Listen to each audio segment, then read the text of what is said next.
नाम से इस यूट्यूब चैनल है। कम्युनिकेबल डिजीजेज हम पढ़ रहे थे और दो डिजीज जो सबसे इंपॉर्टेंट थी उनके बारे में हमने डिस्कस किया, small pox and chicken pox. Small pox जो कि इरेडिकेट हो चुका है और चिकन पॉक्स जो कि एक ऐसी कम्युनिकेबल डिजीज है जो वाइडली स्प्रेड है और उन बीमारियों के पॉजिटिव ऑर्गेनिज्म कम्युनिकेबिलिटी और जो है वैक्सीन के बारे में हमने लास्ट लेक्चर के अंदर पढ़ा था और इम्पोर्टेंट क्लिनिकल मैनिफेस्टेशन पढ़े थे। नाउ आज हम पढ़ने जा रहे हैं दो और कम्युनिकेबल डिजीज उसी तरीके का जो कि और ही ज़्यादा इम्पोर्टेंट है एंड उसमें एक इम्पोर्टेंट बीमारी है मीजल्स। उसके बारे में हम पढ़ेंगे।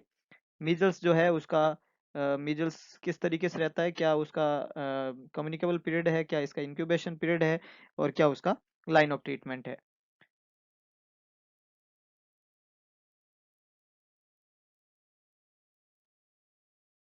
तो सबसे पहले बात करें हम मीजल्स रूबियोला, है ना। मीजल्स जो है उसका पॉजिटिव ऑर्गेनिज्म या इसका दूसरा नाम है रूबियोला। वायरल डिजीज है और वायरस का नाम है rubeola virus. Caused by paramyxo virus. ये जो रूबियोला वायरस है ये जिस फैमिली का है उस फैमिली का नाम है पैरामिक्सो वायरस फैमिली। तो ये पैरामिक्सो वायरस है। पैरामिक्सो वायरस आरएनए वायरस होता है। अगर आपको इसकी कैटेगरी पूछे तो ये कैसा वायरस है? RNA virus. Paramyxo RNA virus है मीजल्स। इसके अलावा अगर दूसरा इंपॉर्टेंट सवाल जो बनता है मीजल्स का पॉजिटिव एजेंट के बाद में वो होता है इंक्यूबेशन पीरियड का। सब डिजीज के इंक्यूबेशन पीरियड हम ऑलरेडी पढ़ चुके हैं। अगर मैं आपसे पूछूं मीजल्स का इंक्यूबेशन पीरियड क्या है तो आपका जवाब होना चाहिए 10 से 14 दिन। ये बहुत इंपॉर्टेंट क्वेश्चन है। इंक्यूबेशन पीरियड मीजल्स का कितना होता है? 10 to 14 डेज। याद रखना ही है आपको, है ना। मीजल्स का इंक्यूबेशन पीरियड 10 to 14 डेज, 10 से 14 दिन। 3 बार पूछा हुआ क्वेश्चन है इंक्यूबेशन पीरियड मीजल्स का। सोर्स ऑफ इन्फेक्शन हमने लास्ट वीडियो के अंदर देखा था। चिकन पॉक्स का भी वो कैसेज खुद रहते हैं, है ना। कैसेज जो होते हैं वो मतलब कैसेज का मतलब क्या है? जिसको मीजल्स हुआ है वही दूसरे को मीजल्स करवाने में अपना रोल प्ले करता है। तो कैरियर जो है वो कोई नॉन कैरियर यहाँ पे नहीं है।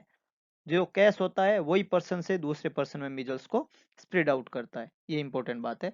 मोड ऑफ ट्रांसमिशन जो है चिकन बॉक्स की तरह इसका भी एयर ड्रॉपलेट रहता है और रेस्पिरेटरी सिस्टम यहाँ पे काम करता है। ड्रॉपलेट इन्फेक्शन के द्वारा ट्रांसमिट होता है। तो मोड ऑफ ट्रांसमिटर है एयर ड्रॉपलेट और रेस्पिरेटरी। पीरियड ऑफ कम्युनिकेबिलिटी की बात करें, किस समय ये सबसे ज्यादा कम्युनिकेट होता है एक पर्सन से दूसरे पर्सन के अंदर, तो 4 दिन पहले से लेके 5 दिन बाद तक। जो रेस है उसके अपीयरेंस होने के 4 दिन पहले से लेके 5 दिन बाद तक। मीजल्स के जो रेसेज होते हैं उनके अपियर होने के 4 दिन पहले से लेके 5 दिन बाद तक मीजल्स जो होता है वो कम्युनिकेट होता है।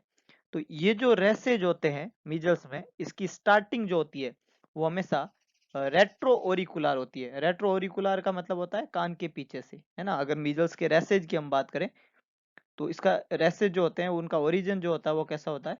रेट्रो ओरिकुलर। मीजल्स जो होती है वो हाईली इन्फेक्शियस डिजीज है, याद रखिएगा। अभी तक भी ये क्यों कम्युनिटी के अंदर प्रेजेंट है उसका एकमात्र इंपॉर्टेंट रीजन है कि इसका कम इन्फेक्शियस कंडीशन जो है ये हाईली इन्फेक्शियस नेचर में होती है, हाईली कम्युनिकेट होने वाली बीमारी होती है, इसलिए अभी भी कम्युनिटी के अंदर प्रेजेंट है। तो पॉजिटिव ऑर्गेनिज्म है इसका पैरामिक्सो वायरस। रूबियोला मीजल्स का ही दूसरा नाम है। 10 to 14 डेज इसका इंक्यूबेशन पीरियड है। सोर्स ऑफ इन्फेक्शन इसके कैसेज रहते हैं। मोड ऑफ ट्रांसमिशन जो होता है वो एयर ड्रॉपलेट रहता है, रेस्पिरेटरी। कम्युनिकेबिलिटी का जो पीरियड होता है वो 4 days before to 5 days after appearance of rash. ये इसका पीरियड ऑफ कम्युनिकेबिलिटी है। और रेस जो होता है वो सबसे पहले उसका ओरिजिन जो होता है वो रेट्रो, रेट्रो मतलब पीछे, ओरिकुलर मतलब ईयर। तो कान के पीछे सबसे पहले रेस जो है मीजल्स का बनता है। मीजल्स में जो लीजन बनते हैं वो मैक्यूल टाइप के रेस बनते हैं। तो रेट्रो ओरिकुलर मीजल्स के रेस का ओरिजिन होता है। जब रेसेज होते हैं पूरी बॉडी के ऊपर, होल बॉडी पे, तो ओरिजिन जो होता है वो उसका रेट्रो ओरिकुलर रहता है। मीजल्स जो होती है वो हाईली इन्फेक्शियस डिजीज है ना। और सबसे ज्यादा इन्फेक्शियस होती है प्रोड्रोमल पीरियड और इरप्शन पीरियड में। प्रोड्रोमल पीरियड जो होता है वो रेस होने से पहले का पीरियड कहलाता है और ये वो पीरियड है जिसमें कॉप्लिक स्पॉट बनता है। अभी हम पढ़ेंगे कॉप्लिक स्पॉट के बारे में। तो ये प्रोड्रोमल पीरियड और इरप्शन पीरियड मतलब जिस समय रेस का इरप्शन होता है। तो प्रोड्रोमल पीरियड जो होता है वो इरप्शन पीरियड के पहले का फेज है, 4 दिन पहले जो हमने बात की थी। और रेस होने के 5 दिन रेस्ट होना और उसके बाद तक 5 दिन तक मीजल्स जो होता है वो कम्युनिकेट होता है, क्योंकि उस समय ये बीमारी जो होती है वो हाईली इन्फेक्शियस होती है और एक पर्सन से दूसरे पर्सन में ये फैलती है। मीजल्स जो होता है उसका लाइफ लॉन्ग इम्यूनाइजेशन बन जाता है। मीजल्स जो होता है उसका सेकंड अटैक नहीं होता है, there is no second attack of measles. एक बार मीजल्स होता है तो उसकी लाइफ लॉन्ग इम्यूनिटी देखने को मिलती है। लाइफ लॉन्ग इम्यूनिटी एक पर्सन के अंदर एक बार मीजल्स होता है तो उसकी इम्यूनिटी जो होती है वो लाइफ लॉन्ग बन जाती है। इस बीमारी की सेकेंडरी अटैक रेट ज्यादा है, मतलब लगभग 80% सेकेंडरी अटैक रेट है। इसकी जो सेकेंडरी अटैक रेट है, secondary attack rate, secondary attack rate का क्या मतलब है? सेकेंडरी अटैक रेट का मतलब होता है कि एक इंडिविजुअल को अगर मीजल्स हुआ है ना, मान लो घर के अंदर एक बच्चे को मीजल्स हुआ और उस घर में 4 बच्चे हैं, तो जिसको मीजल्स हुआ उस बच्चे से वो बाकी वाले चारों बच्चे जो है अगर एक्सपोज हुए हैं तो उन बच्चों में मीजल्स होने की संभावना कितनी है? 80%। तो इसको बोलते हैं सेकेंडरी अटैक रेट। मीजल्स की सेकेंडरी अटैक रेट जो रहती है वो कितनी होती है? 80%। इतनी हाईली इन्फेक्शियस डिजीज है कि जो भी इंडिविजुअल एक्सपोज हुआ है उसको मीजल्स होने की संभावना कितने परसेंट है? 80%। 20% हो सकता है उसको ना हो, लेकिन 80% चांस है कि उसको होगा ही होगा। इसको बोलते हैं सेकेंडरी अटैक रेट। और जिसको हुआ है उसमें एक बार मीजल्स होगा और लाइफ लॉन्ग के लिए क्या बन जाती है? इम्यूनिटी। तो उसमें सेकेंड अटैक नहीं आएगा। तो सेकंड अटैक और सेकेंडरी अटैक रेट में थोड़ा फर्क है। सेकंड अटैक तो उसी इंडिविजुअल को होगा या नहीं होगा, तो जवाब है नहीं होगा। और सेकेंडरी अटैक रेट का पूछे तो नहीं जवाब मत बोल देना, 80% होती है। सेकेंडरी अटैक रेट का मतलब होता है जो एक्सपोज हुआ है उस इन्फेक्शियस पर्सन से, उसमें मीजल्स होने की संभावना कितनी है? तो जवाब कितना होता है? 80% होता है सेकेंडरी अटैक रेट मीजल्स का। कितना परसेंट? 80%। अगला इंपॉर्टेंट क्लिनिकल साइन मीजल्स का जो सबसे खास और इंपॉर्टेंट क्वेश्चन एग्जाम में पूछा जाता है वो है कॉप्लिक स्पॉट। कॉप्लिक स्पॉट जो है वो बक्कल म्यूकोसा, माउथ के अंदर बक्कल म्यूकोसा में ऑपोजिट अपर सेकंड मोलर, है ना, अपर सेकंड मोलर के सामने की तरफ ये बनता है। कॉप्लिक स्पॉट इसको कहते हैं, बक्कल म्यूकोसा के अंदर बनता है। सेकंड अपर मोलर जो टीथ होता है, अपर मोलर ये जो है टीथ का नाम है, सेकंड अपर मोलर टीथ, उसके ऑपोजिट, उसके सामने की तरफ बक्कल म्यूकोसा के अंदर बनने वाला एक व्हाइटिश रेडिश कलर का स्पॉट जो है वो कॉप्लिक स्पॉट कहलाता है। और कॉप्लिक स्पॉट मीजल्स का सबसे क्लासिकल क्लिनिकल मैनिफेस्टेशन है। पैथोजेनिक फीचर हम इसको बोल सकते हैं, है ना, कॉप्लिक स्पॉट। पूछा हुआ सवाल है मीजल्स में, याद रखिएगा कॉप्लिक स्पॉट। अगला इंपॉर्टेंट ट्रीटमेंट क्या है? तो प्रिवेंशन ही इलाज होता है सारी तरह की कम्युनिकेबल डिजीज का, और वैक्सीन हम काम में लेते हैं। मीजल्स का भी वैक्सीन अवेलेबल है, लाइव एटेन्यूएटेड वैक्सीन है। इसका स्ट्रेन पूछा जाता है तो स्ट्रेन सिर्फ आपको नाम याद रखना है, एडमोन्स्टन जैग्रेब, ये मोस्ट कॉमन टाइप का स्ट्रेन होता है मीजल्स का। हालांकि इसके अलावा जो है स्वेबर्ग और मोराटान नाम के 2 स्ट्रेन और भी काम में लेते हैं, लेकिन कॉमन स्ट्रेन जो होता है वो जैग्रेब ही होता है। तो एडमोन्स्टन जैग्रेब जो है वो स्ट्रेन है, लाइव एटेन्यूएटेड वैक्सीन होता है मीजल्स वैक्सीन। मीजल्स वैक्सीन जो होता है इसमें इम्यूनोग्लोबुलिन्स भी अवेलेबल है जो पैसिव इम्यूनिटी देते हैं। वैक्सीन जो होते हैं वो सारे के सारे एक्टिव इम्यूनिटी देते हैं, हमें सभी पता है। तो ये तो एक्टिव इम्यूनिटी का तरीका है। और अगर पैसिव इम्यूनिटी की नीड होती है तो वहां पे काम में क्या लिया जाता है? पैसिव इम्यूनिटी के लिए इम्यूनोग्लोबुलिन्स काम में लेते हैं। तो उसकी जो अमाउंट होता है वो 0.25 ml पर केजी के हिसाब से डोज लगाई जाती है। Passive immunity immunoglobulin WHO recommended है 0.25 ml पर केजी के हिसाब से इम्यूनोग्लोबुलिन्स काम में लिए जाते हैं। इसके अलावा कॉम्प्लिकेशन की हम बात करें मीजल्स का, तो मीजल्स का मोस्ट कॉमन कॉम्प्लिकेशन होता है ओटाइटिस मीडिया। मीजल्स का मोस्ट कॉमन कॉम्प्लिकेशन अगर आपको पूछे तो वो क्या होता है? Otitis media. इसके अलावा रेस्पिरेटरी में निमोनिया भी होता है, और जीआई सिस्टम में डायरिया भी होता है मीजल्स की वजह से। मीजल्स के बच्चों को डायरिया और निमोनिया भी रहता है, लेकिन कॉमन कॉम्प्लिकेशन जो होता है, मोस्ट कॉमन कॉम्प्लिकेशन, वो होता है ओटाइटिस मीडिया। मीजल्स का सबसे रेयर कॉम्प्लिकेशन जो होता है वो होता है SSPE। मीजल्स का 2 सवाल एग्जाम पूछे जाते हैं, most common complication otitis media, rare complication होता है वो SSPE होता है। SSPE जो होता है उसका फुल फॉर्म है सब एक्यूट स्क्लेरोजिंग पान एनकेफेलाइटिस। सब एक्यूट स्क्लेरोजिंग पान एनकेफेलाइटिस, दैट इज SSPE। ये रेयर कॉम्प्लिकेशन है मीजल्स का। इतना रेयर है कि 1 मिलियन लोगों में 7 लोगों को होता है। 7 पर मिलियन, 7 पर मिलियन, मिलियंस अगर लोगों को मीजल्स हुआ है तो 7 लोगों को ये कॉम्प्लिकेशन होने की संभावना। तो 7 पर मिलियन होता है। और कब होता है? इनिशियल जो मीजल्स का इन्फेक्शन होता है उसके 7 से 10 साल बाद में, 7 to 10 years after initial infection. बहुत इंपॉर्टेंट बात है। 2 बातें आपको याद रखनी है, मीजल्स के कॉम्प्लिकेशन से सवाल बनता है। मोस्ट कॉमन कॉम्प्लिकेशन है ओटाइटिस मीडिया, इसके अलावा निमोनिया और डायरिया हो सकता है। रेयर कॉम्प्लिकेशन है SSPE, सब एक्यूट स्क्लेरोजिंग पान एनकेफेलोपैथी, और 7 लोगों को होता है मिलियंस लोगों में से, 7 पर मिलियन, और 7 से 10 दिन बाद में होता है, 10 साल बाद में होता है मीजल्स के इनिशियल इन्फेक्शन के 7 से 10 साल बाद में। ये एक रेयर कॉम्प्लिकेशन है, इसको SSPE कहते हैं, कॉमन कॉम्प्लिकेशन ओटाइटिस मीडिया, और इसके अलावा निमोनिया या डायरिया भी हो सकते हैं। लाइव वैक्सीन मीजल्स का अवेलेबल है। कोप्लिक स्कोट इसका मोस्ट कॉमन जो है क्लिनिकल फीचर्स है, जो कि बकल म्यूकोसा में बनता है, ऑपोजिट सेकंड अपर molar teeth.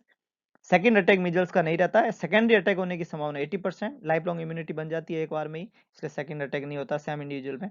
Higher infectious disease का जब रहती है वो टाइम होता है प्रोड्रोमल फेज और इरप्शन फेज। और RNA virus, paramyxo virus positive agent है, 10 से 14 दिन मीजल्स का इंक्यूबेशन पीरियड रहता है। और कैस खुद ही जो है सोर्स ऑफ इन्फेक्शन है। Mode of transmission air droplet रहता है जो रेस्पिरेटरी है।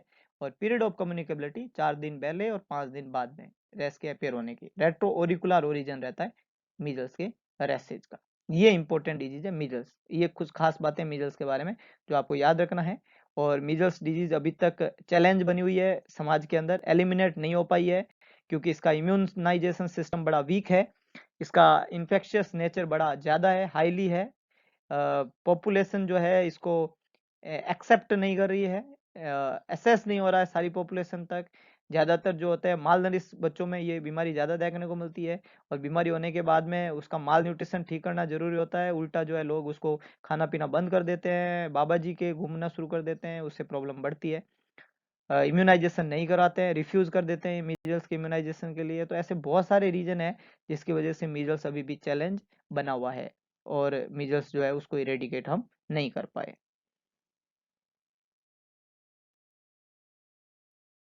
Next one, identify the disease this child is suffering from. इस बच्चे को देख के तो आप देख सकते हो एक साइड के अंदर जो इसका ईयर है उसके नीचे जो है ये स्वेलिंग है, और ये सलाइवरी ग्लैंड होती है यहाँ पे, और इसकी स्वेलिंग होती है। और इस सलाइवरी ग्लैंड को पैरोटिड ग्लैंड कहते हैं, और पैरोटिड ग्लैंड का इन्फ्लामेशन जिस बीमारी में देखने को मिलता है वो बीमारी है मम्स। तो ये बच्चा जो है वो किससे सफर कर रहा है? मम्स से। बिल्कुल सही है, सफरिंग फ्रॉम मम्स, पेरोटिडाइटिस। तो अब हम बात करेंगे मम्स के बारे में, जो सेकेंड आज आज की डिजीज में हमारी सेकेंड डिजीज है कम्युनिकेबल डिजीज में। पहला हमने मीजल्स पढ़ा, अब हम पढ़ेंगे मम्स के बारे में। मम्स जो है उसका सबसे पहले हम बात करें पॉजिटिव ऑर्गेनिज्म के बारे में, तो मिक्सो वायरस। मीजल्स का था पैरामिक्सो वायरस, और मम्स का होता है मिक्सो वायरस। और इसके पैरोटिड ग्लैंड का इन्फ्लामेशन होता है, इसके लिए इसको कहते हैं पैरोटिडाइटिस। तो मिक्सो वायरस, पैरोटिडाइटिस मम्स का पॉजिटिव ऑर्गेनिज्म है। ये भी कैसा वायरस है? RNA virus. कैसा वायरस है? मीजल्स का वायरस भी आरएनए था, पैरामिक्सो वायरस ये भी आरएनए वायरस है। इंक्यूबेशन पीरियड की बात करूं तो कितना था मीजल्स का? 10 से 14 दिन। इसका इंक्यूबेशन पीरियड कितना रहता है? 14 टू 21 डेज। हमने पढ़ा था कि मम्स और रुबेला जो है उसका इंक्यूबेशन पीरियड जो है वो इक्वल है, 14 टू 21 डेज, 14 से 21 दिन। तो मम्स का इंक्यूबेशन पीरियड का आपको पूछे तो 14 से 21 दिन यहाँ पे इंक्यूबेशन पीरियड रहता है। सोर्स ऑफ इन्फेक्शन जो है मम्स का खुद कैसे रहता है, क्लिनिकल और सब क्लिनिकल दोनों ही तरीके के कैसेज रहते हैं। तो कैसेज जो है पर्सन टू पर्सन ये कॉन्ट्रैक्ट से ही फैलता है। और क्लिनिकल केस तो वो होते हैं क्लिनिकल जिसको हो रखा है मम्स। सब क्लिनिकल वो है जिसको मम्स तो हो रखा है लेकिन clinical sign and symptoms show up नहीं हो रहे, तो सब क्लिनिकल कहते हैं। तो क्लिनिकल और सब क्लिनिकल दोनों ही तरीके के कैसे जो है इसको फैलने के लिए जिम्मेदार है mumps. Period of sorry mode of transmission की बात करें तो मीजल्स की तरह ये भी एयर ड्रॉपलेट या रेस्पिरेटरी के थ्रू फैलता है ना। मोड ऑफ ट्रांसमिशन जो है इसका भी क्या रहता है? एयर ड्रॉपलेट या रेस्पिरेटरी, इसी तरीके से फैलता है।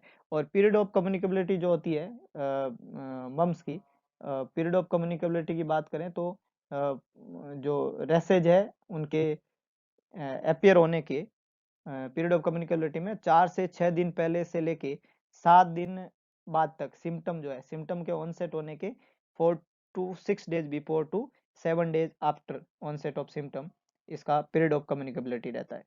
तो पॉजिटिव एजेंट है मिक्सोवायरस, इंक्यूबेशन पीरियड है 14 to 21 days. Source of infection खुद केस है, mode of transmission air droplet है, और पीरियड ऑफ कम्युनिकेबिलिटी कितना है? 4 to 6 days before and 7 days after. जबकि पीरियड ऑफ कम्युनिकेबिलिटी मीजल्स का कितना था? 4 days before and 5 days after. समझ रहे हो बात को? और इसका है 4 to 6 days before and 7 days after. Mumps जो है वो भी एक बार जब होता है तो लाइफ लॉन्ग इम्यूनिटी बनती है। मम्स जो है वो भी क्या शो करता है, लाइफ लॉन्ग इम्यूनिटी। और मम्स में सेकेंड अटैक रेट कितनी होती है, 86%। ये इंपॉर्टेंट बात है।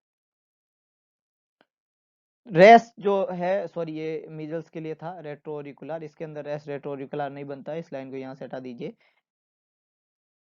तो मम्स जो होता है वो इम्यूनिटी शो करता है, लाइफ लॉन्ग इम्यूनिटी। कैसे इम्यूनिटी शो करता है, लाइफ लॉन्ग। एक बार मम्स हो जाता है तो लाइफ लॉन्ग के लिए इम्यूनिटी बन जाती है। लेकिन सेकेंडरी अटैक रेट कितनी होती है, secondary secondary attack, what is the mean of secondary attack rate, जो एक्सपोज हुआ है इन्फेक्शियस पर्सन के, उसको होने की संभावना है कितनी, मीजल्स से भी ज्यादा, 86%। मीजल्स की कितनी थी, 80%, इसकी कितनी है, 86%। This is the secondary attack rate of mumps, है ना। मम्स एक ही बार होता है, लेकिन सेकेंडरी अटैक रेट जो होती है वो 86% होती है। मम्स का क्लिनिकल साइन जो है, so secondary attack rate is 86%। इसका क्लिनिकल साइन जो रहता है, सलाइवरी ग्लैंड में स्वेलिंग होती है, और स्पेशली कौन सी ग्लैंड में, पैरोटिड ग्लैंड इन्वॉल्वमेंट होता है, इन्फ्लामेशन होता है पैरोटिड ग्लैंड का, पैरोटिडाइटिस इसको हमने बोला, है ना, पैरोटिड ग्लैंड का इन्फ्लामेशन होता है। मम्स जो है इसको भी प्रिवेंट किया जा सकता है वैक्सीन के द्वारा, लाइव एटेन्यूएटेड वैक्सीन है मम्स के लिए। मीजल्स, मम्स और रूबेला तीनों ही लाइव वैक्सीन होते हैं। तो लाइव एटेन्यूएटेड, चिकन पॉक्स हमने पढ़ा, वो भी लाइव वैक्सीन था। स्ट्रेन जो होता है वो जेरी सेकेंड लिन स्ट्रेन के नाम से इसको जानते हैं। स्ट्रेन का सिर्फ नाम याद रखना है आपको। और लाइव एटेन्यूएटेड वैक्सीन होता है मम्स वैक्सीन। मम्स वैक्सीन जो होता है उसका, सॉरी, मम्स जो डिजीज होती है उसके कॉम्प्लिकेशन की बात करें तो मोस्ट कॉमन कॉम्प्लिकेशन जो यंग बच्चों में होता है वो होता है एसेप्टिक मेनिंजाइटिस। याद रखिएगा, अगर आपको पूछे मम्स का मोस्ट कॉमन कॉम्प्लिकेशन क्या होता है, एसेप्टिक मेनिंजाइटिस यंग बच्चों के अंदर। अगर एडोलसेंट बच्चों में पूछे, एडल्ट एज के अंदर, तो मोस्ट कॉमन कॉम्प्लिकेशन चेंज हो जाता है। एडोलसेंट में मोस्ट कॉमन कॉम्प्लिकेशन ऑर्काइटिस होता है मेल चाइल्ड के अंदर, और ऊपराइटिस होता है फीमेल चाइल्ड के अंदर। तो मेल के अंदर तो ऑर्काइटिस का मतलब होता है इन्फ्लामेशन ऑफ टेस्टिस, तो टेस्टिस का स्वेलिंग वो देखने को मिलता है। और फीमेल के अंदर oophoritis, that is the inflammation of ovary, तो ओवरी का इन्फ्लामेशन फीमेल के अंदर होता है। मोस्ट कॉमन कॉम्प्लिकेशन मम्स का एसेप्टिक मेनिंजाइटिस, और एडोलसेंट के अंदर ऑर्काइटिस एंड ऊफराइटिस। मेल में ऑर्काइटिस और फीमेल के अंदर ऊफराइटिस देखने को मिलता है। ये मोस्ट कॉमन कॉम्प्लिकेशन है मम्स का। यंग बच्चों में पूछे तो एसेप्टिक मेनिंजाइटिस। तो this is the second important disease, mumps. Positive organism myxovirus, incubation period 14 to 21 days. Source of infection, कैसे स्वयं रहते हैं, क्लिनिकल या सब क्लिनिकल दोनों ही तरीके के। एयर ड्रॉपलेट के द्वारा ये फैलता है, रेस्पिरेटरी ये तरीका है फैलने का। पीरियड ऑफ कम्युनिकेबिलिटी जो है वो सिम्टम जो रम्स के होते हैं, पैरोटिड ग्लैंड का जो इन्फ्लामेशन है उसके अपेयर होने के 4 से 6 दिन पहले से 7 दिन बाद तक ये कम्युनिकेट हो सकता है। लाइफ लॉन्ग इम्यूनिटी बनती है मम्स के अंदर। सेकेंड अटैक रेट जो होती है वो 86% रहती है मम्स की। सलाइवरी ग्लैंड का इन्वॉल्वमेंट हो जाता है। Most common complication aseptic meningitis, और rare complication, sorry, common complication adolescent के अंदर ऑर्काइटिस एंड ऊपराइटिस। और वैक्सीन जो है इसमें एक्टिव वैक्सीनेशन करते हैं, लाइव एटेन्यूएटेड वैक्सीन लगता है मम्स के लिए for the prevention of disease. तो ये डिजीज है मम्स। तो दो बीमारी का हमने बारे में हमने पढ़ा, एक थी मीजल्स और दूसरा था मम्स। अगर आपको वीडियो पसंद आया तो वीडियो को लाइक करें, वीडियो को शेयर करें, और चैनल को सब्सक्राइब नहीं किया हो तो करें, और बाकी लोगों तक चैनल पहुंचाने की कोशिश करें ताकि मैक्सिमम लोग जो है इसका फायदा उठा सके। और किसी तरीके का सजेशन अगर आपका हो तो कमेंट बॉक्स में जरूर डालें। अगर जो है वीडियो आपको जो है अच्छा लगा हो तो उस वीडियो को मैक्सिमम लोगों तक आप जरूर पहुंचाएं। और आप सभी को एक बार पुनः 12 मई वर्ल्ड इंटरनेशनल नर्सेज डे की हार्दिक शुभकामनाएं। हेल्दी रहे, स्वस्थ रहे, घर पे रहे, और कंटिन्यू जो है पढ़ाई को जारी रखें। Class is dismissed.